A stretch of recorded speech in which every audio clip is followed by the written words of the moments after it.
this time let's let f be a function that goes from some domain D to the real numbers, and let C be an accumulation point of the domain.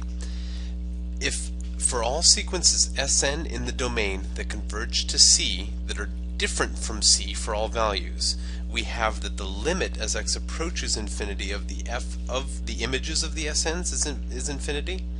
Then we can conclude that the limit as x approaches C of f of x is equal to infinity. Now let's approach this proof by contraposition. So if we're going to approach it by contraposition, we're going to have to take the negation of the consequent and prove the negation of the antecedent. So let's look at this consequent more closely. The limit as x approaches C of f of x equals infinity is equivalent to the following statement. For all m, there exists a delta greater than 0 such that x minus c less than delta will imply f of x can be made bigger than m. So if we were to negate this statement, the negation of the statement would be there exists an m such that for all delta greater than 0 we would have x minus c being less than delta, but f of x being less than or equal to m. And that's what we're going to work with here, because we're going to prove this claim using a contrapositive argument. Okay, we're going to go backwards. So let's begin. So suppose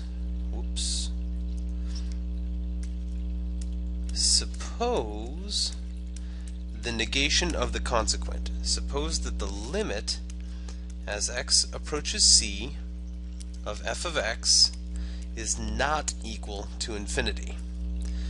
What would this mean? So by that there is an m such that for all n, such that for all n we can choose an xn with xn minus c being less than 1 over n and f of xn being less than or equal to capital M. So we know that there exists an m. If we go back here, we see that there exists an m such that for all delta, any positive number, I can make this be happening, but this and this to be happening.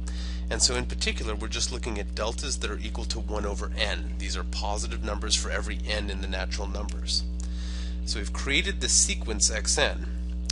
Notice, because of our choice, because of the choice of xn, we have that xn is a sequence. And where does this sequence converge to? Well, since xn minus c can be made is being made less than 1 over n for each n, this xn sequence converges to c. That converges to c.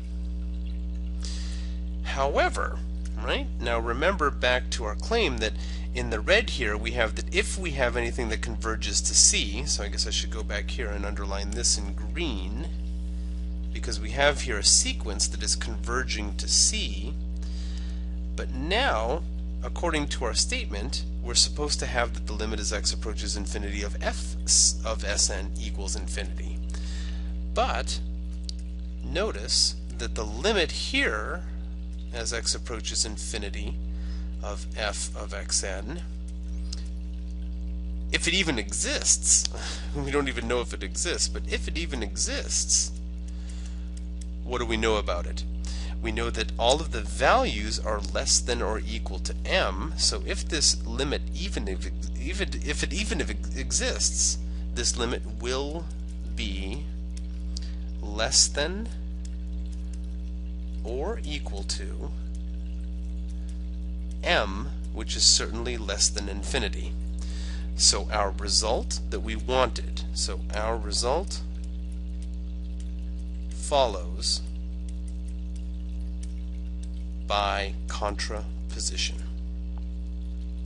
The result follows by contraposition.